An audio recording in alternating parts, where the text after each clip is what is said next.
C'est la seule agression que j'étais victime. Que veux-tu parler de l'agression? Je me rappelle toujours de ça. Et puis oublier l'agression, impossible, maman. Mais.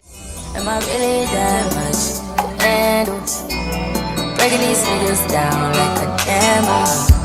You don't really know you. Bonjour, bonsoir. Ça dépend de l'heure à laquelle tu regardes cette vidéo. J'espère que tu vas bien. Moi, ça va.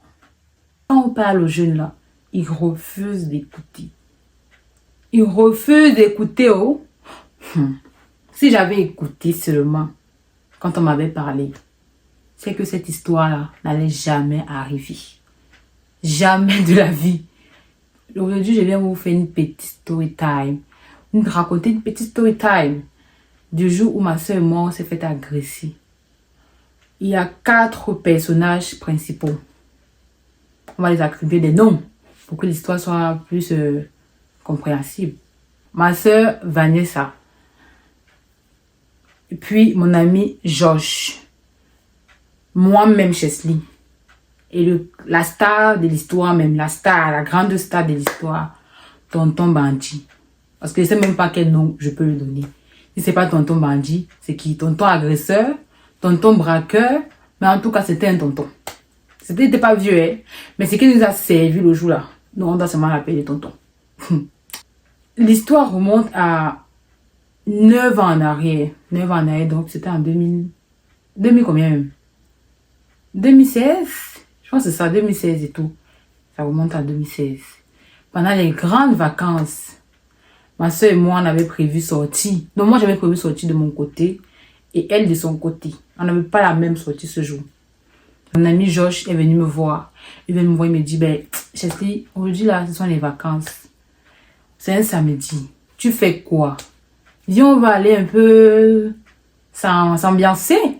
On va pas aller s'enjailler, hein? La vie, c'est quoi? Il dit, mon frère, la vie, c'est rien, oh. Alors seulement, mais avant de partir, attends, je vais demander la permission à ma mère quand même, parce que j'ai vu quand même sous son toit, hein? Un peu de, quand même. Je vais voir ma mère et tout. Il dit, ah, maman, il y a mon ami tel qui m'invite à sortir. Elle me dit, bon, ok, ce sont les vacances, tu peux partir. Je suis là, je m'apprête et tout. 20h, 21h, comme ça, à peu près. John vient me chercher, on va à la soirée et tout. Ma soeur, de son côté aussi, elle va à sa fête, qui était déjà prévue depuis. C'est pas comme moi, là, qu'on m'a dit à la dernière minute. Bon, elle s'était déjà carrée. Moi, je pars à la fête avec mes amis et tout. On était 4 filles et 3 garçons. Bon, ça faisait comme 7 personnes comme ça. Le groupe, à la fête, il y avait plusieurs autres personnes. Mais dans mon groupe, on était 7. On arrive à la fête, on s'enjaille, on profite, on kiffe. Vous voyez, non, le mouvement des jeunes, là, on s'ambiance comme il faut et tout. 4 heures du matin, les gars disent que bon, vous savez quoi, faut qu'on back. Faut qu'on rentre à la piole. J'ai dit, ok, allons à la maison, il n'y a pas de souci. Et du coup, à ce moment, les gars nous disent comme vous voulez qu'on... Qu'est-ce qu'il raconte? A few moments later. Avant qu'on arrive, il faut qu'on s'organise. Il faut qu'on s'entende. Vous êtes 4 filles. Nous, on est 3 garçons. Et on ne vit pas tous dans le même secteur. Par mesure de sécurité, nous les garçons, on va vous raccompagner d'abord. Genre, on va escorter chaque fille devant sa maison. Moi, Chesley, moi là, j'ouvre ma bouche. Je dis, il n'y a pas de problème les gars. Aïe, c'est même la chose la plus normale qu'il faut. On ne peut pas être avec les garçons et vous nous laisser rentrer comme ça en pièces détachées. Je dis, ok, alors, on prend le chemin du retour, on rentre. Quand nous, en fait, il faut savoir que moi, mon quartier là, quand on arrivait, il y avait un grand carrefour. Je croise qui? Ma soeur Vanessa. J'ai dit, bon, ma grande sœur d'amour, elle là, elle aussi est rentrée de ses ambiances. J'ai dit, ah, je vais voir Georges, mon ami Georges. J'ai dit, Georges, oh, je suis désolée, hein, mais le programme qu'on avait eu à faire au départ là, je pense que je ne vais pas le respecter. Il me dit, comment ça? J'ai dit, non, ma soeur là, comme elle est déjà arrivée, je vais rentrer avec elle. Vous pouvez aller déposer les autres filles, mais moi, je vais prendre la route avec ma soeur. Il m'a dit, mais non, c'est pas possible. Comment tu veux gâter le programme comme ça? Va, hein, dis à ta soeur de nous rejoindre. On va aller déposer les autres filles ensemble. Et après, on va finir avec vous et tout. Je lui ai dit, pardon. Qui? Moi. Vous mélangez ma grande soeur à vous. Jamais de la vie. Je ne peux pas. Je vais rentrer avec elle. Ne vous inquiétez pas pour moi. Et le gars a insisté. Le gars a dit non, Chesley, il est 4 du matin. Ce n'est pas prudent. Venez avec nous. On va aller et puis on va suivre le programme. Moi, je suis très têtue. Tête de mule que je suis là. Je lui ai dit non. C'est pas possible. T'inquiète pas. Je sais ma soeur. Pourquoi t'inquiète? Rien ne va nous arriver. Allez faire vos affaires. Moi, je prends ma soeur et tout. On s'en va. Et il faut savoir que dans toute cette causerie là entre Georges et moi, ma soeur n'était pas au courant. Elle était en train de causer de son côté là-bas avec ses amis. Donc elle ne savait pas. Elle savait juste que elle m'attendait pour qu'on rentre. Elle ne savait pas que les gars avaient déjà proposé à la base de nous raccompagner. Donc elle était au courant de rien. Quand j'ai fini de crier sur lui là-bas, sur Georges, j'ai commencé à crier sur lui que oh pardon, mes oreilles, arrête ça un peu. Moi j'ai déjà pris ma décision, je rentre avec ma soeur, je pars avec ma soeur, un point incret. Elle a dit ok, je n'insiste pas trop, vas-y alors. On se voit le matin. J'ai dit, ok, il n'y a pas de souci, bye. Merci encore pour la soirée. Elle a dit, ok, ils sont partis. Moi aussi, j'ai pris ma soeur. On est parti. Et puis, on a commencé à marcher et tout. Bref, on a commencé à marcher. Arrivé donc à un niveau, il n'y avait plus de bruit. Tout était devenu calme et tout. C'était quand même presque 5 h du matin. Donc, du coup, les gens dormaient encore. Et quand je marche, je sens qu'il y a un truc qui ne va pas. Je lui dis, Vanessa, oh, je sens que on nous suit. Elle me dit, même si tu sens qu'on nous suit là, c'est la nuit. Marche, ne t'arrête pas. Parce que si tu t'arrêtes là, c'est pas bon. Il faut seulement marcher. Il dit, Vanessa, je vais marcher comment? Je sens une présence derrière nous, mon pied tremble. J'ai les pieds là, j'arrive plus à avancer. Elle me dit, ne fais pas, je te pousse là-bas devant. Hein. Fâche là-bas, tu t'arrêtes pourquoi? Continue seulement. Avec le faux courage que j'avais. Déjà, vraiment, ça, c'était vraiment le faux courage. Je commence à prier. Oh Seigneur, pardon, j'espère que rien ne va nous arriver. S'il te plaît, protège-nous, mon Dieu. Protège-nous. Toutes les invocations possibles. Je commence à invoquer le Saint-Esprit. La Vierge Marie. Tout ce que je pouvais à l'instant là. Sans savoir que le pire était là-bas devant en train de m'attendre. Hommage. À un moment donné, on était à ça d'arriver à la maison. Genre, de l'endroit où on était, on voyait notre portail. Les gars, ici on était à ça comme ça de voir, d'ouvrir la barrière et rentrer dans la paix du Christ. On entend seulement derrière nous. Ne bougez pas. Tu vas bouger. Tu entends une voix derrière toi. Ne bougez pas. Et quand il dit ne bougez pas là, nous on continue. Hein. C'est pas comme s'il dit c'est conneries, ne bougez pas, nous on s'arrête. Non, on continue à marcher. Tac. On marche et tout. Et j'ai dit ne bougez pas. Et lui aussi il accélère le pas. Il vient là. Parce que ma soeur était derrière. Elle avait une bandoulière. Il saisit sa bandoulière comme ça là. Il sort le couteau. J'ai dit ne bougez pas. Si tu bouges, je mets ça ici. Dans mon cœur, je me dis, je bouge ou je ne bouge pas. Bouge alors. Tu veux bouger? Bouge. Et dit, je pense que je n'ai jamais eu peur comme ça. La peur de ma vie. Je vois le couteau du gars est là, comme ça. Bien plat. Bon, Seigneur, bref, faut que je me calme. Parce que là je me remets encore dans cette histoire et ça me fait vraiment paniquer. On dit, ok, c'est bon. Dans mon cœur, je me dis, bon, qu'est-ce qu'on va faire? Seigneur, voici tes enfants, protège-nous. Voici notre maison qui est juste en face de nous, comme ça là. Donc on va venir mourir devant le portail. Pardon, papa, s'il te plaît. Ma soeur lui dit que bon, elle commence à parler avec lui. Essayer de le distraire. Elle commence à lui dire, grand frère, pardon, grand frère, t'en supplie. Calme tes nerfs, grand frère, s'il te plaît. Parce que ma grande soeur Vanessa, que je vous... Dans son enquête de parler, je fais mon latin, je vais me blesser, c'est tellement l'émotion. Bref, ma soeur Vanessa là, hein, c'est une fille qui est spécialiste dans l'angoisement. Quand tu dis que quelqu'un s'est angoissé là, elle était douée dans ça. Parce que même si tu as besoin, la fille est toujours douée. Elle était douée dans ça. Donc, quand tu as une situation pareille comme ça là, elle ne panique pas. Non, paniquer pourquoi? Elle ne panique pas, elle est tranquille. Elle est sereine. Le gars, elle est là, le couteau ici. Elle commence à dire au gars, grand frère, pardon, calme-toi, on va discuter et tout. Dans mon cœur, il me dit, la fille, c'est simple. Comment tu veux discuter? Tu veux discuter de quoi avec le bandit? Il te dit, Donne tout ce que tu as. Toi, tu dis tu veux discuter. Tu es sa collègue. Elle lui dit, grand frère, s'il te plaît, attends, on va discuter et tout. Le gars dit que je ne suis pas ici là pour discuter avec vous. Donnez tout ce que vous avez. Ah. On avait quoi? Rien. On avait rien. Quand je dis rien là, non. C'est rien vraiment là. Ah. Il commence à fouiller le sac de ma soeur. Son couteau ici, ses mains là sont là. Il fouille. Dans son cafouillage, son fouillage, tout ce qu'il est en train de faire là, il tombe sur une canette de bière qu'elle avait ramenée de sa sortie. Et à côté de ça, il y avait un téléphone là. Donc, ce genre de téléphone que non. Le derrière là, comme ça là, n'existait pas. Les touches. Une touche ici existe, une autre touche n'existe pas. Une touche, bref, un tchoronko qui n'avait même pas de nom. C'est ça qu'elle a pris pour sortir avec. Quand il voit ça, il dit à moi, c'est quel foiré, gars, ça. C'est quelle fille qui est foirée comme ça. Tu sors d'où? Tu sors et puis tu n'as pas l'argent. Tu sors, tu n'as rien sur toi et tout. C'est tout le problème de qui? Quand il fait comme ça, il dit que comme vous n'avez pas l'argent là, je vais finir avec vous. Dans ma panique, je crie, je dis que grand frère, pardon, attends, grand frère, pardon, attends. J'ai l'argent sur moi, s'il te plaît, attends, calme-toi. Quand je dis que j'ai l'argent, est-ce que vous saviez combien j'avais? Quand je lui ai dit que j'avais l'argent là, lui il était sûr que non. Hey! Jackpot! Tombé sur les... Comme sa soeur n'a pas seulement, elle est là. Je prends ma main, je me mets dans mon sac. Je fouille mon dernier billet que j'avais prévu manger mon beignet haricot le matin avec. Mon dernier billet de 500. J'ai dit, mon 500 là, le gars là a pris ça.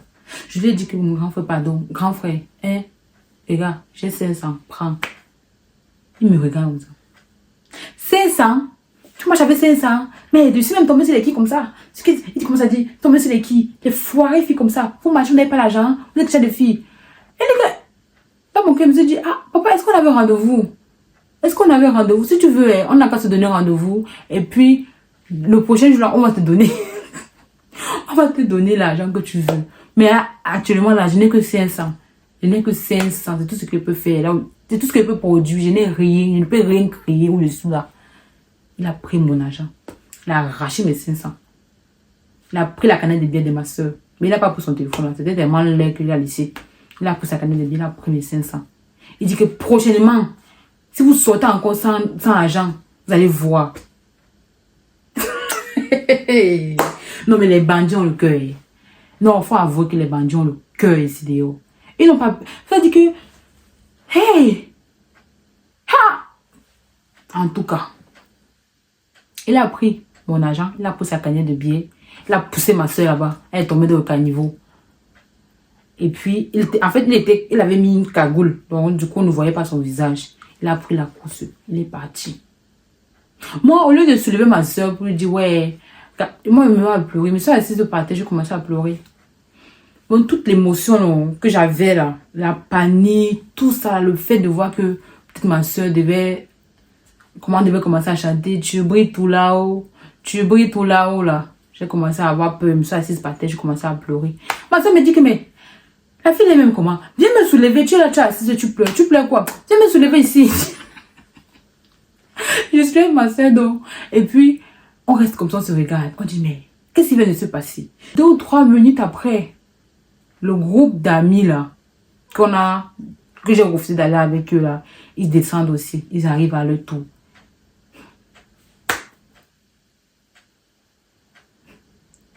Je me suis dit, mais c'est la folie.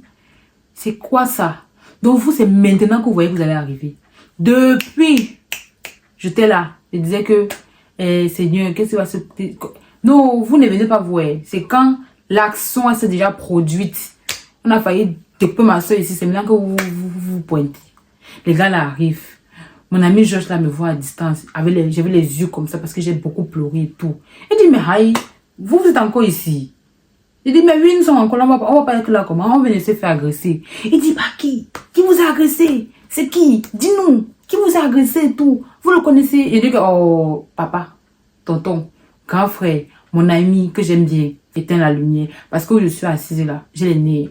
Je ne peux pas me demander qui m'a agressé. Parce que si je connais qui était mon agresseur là, je pense que je n'avais pas beaucoup pleuré comme ça. Donc, ne me pose pas cette question, s'il te plaît.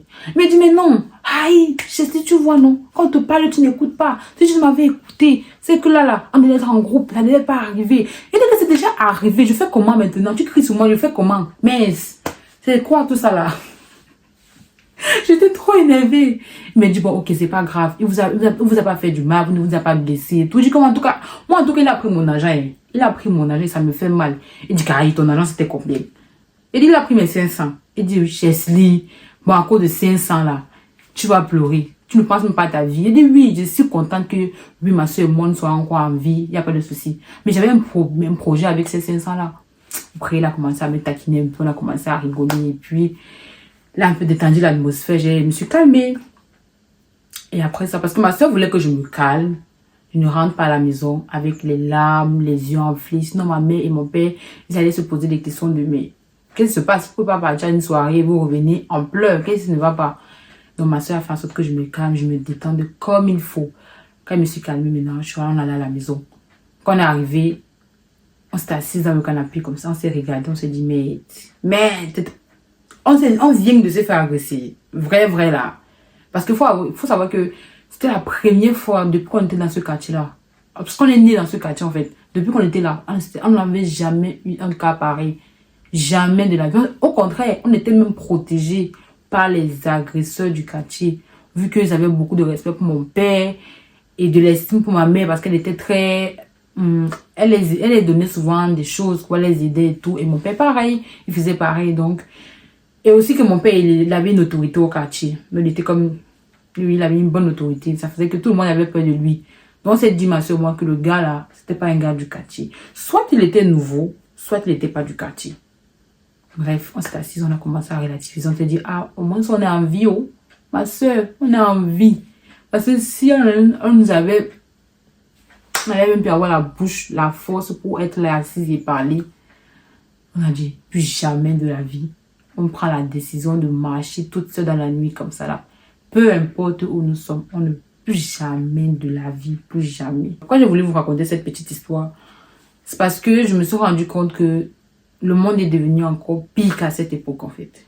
Le monde est devenu bien pire qu'à cette époque. Surtout pour nous les femmes. Ce n'est pas évident pour une femme de se promener toute seule dans ce bas monde là. Vraiment, les gars, je vous en supplie, faites attention. Quand vous sortez de la maison là et que vous dites que vous êtes avec un groupe d'amis, vous avez deux autres, restez avec ce groupe là. Restez avec le groupe s'il vous plaît.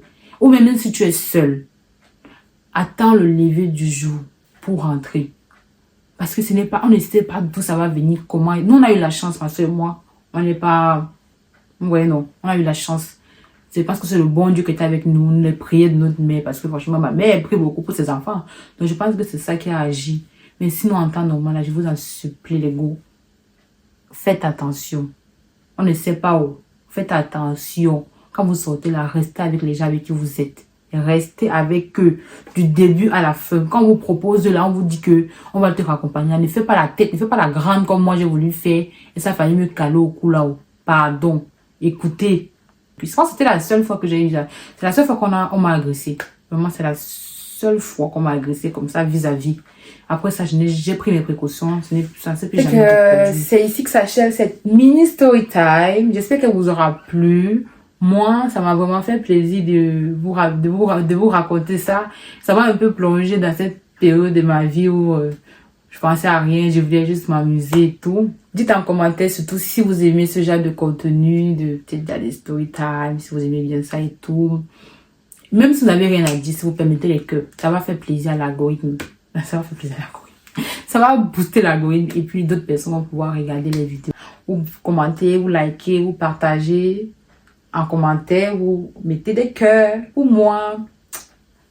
Sur ce, je vous dis bye, à la prochaine vidéo. Bisous.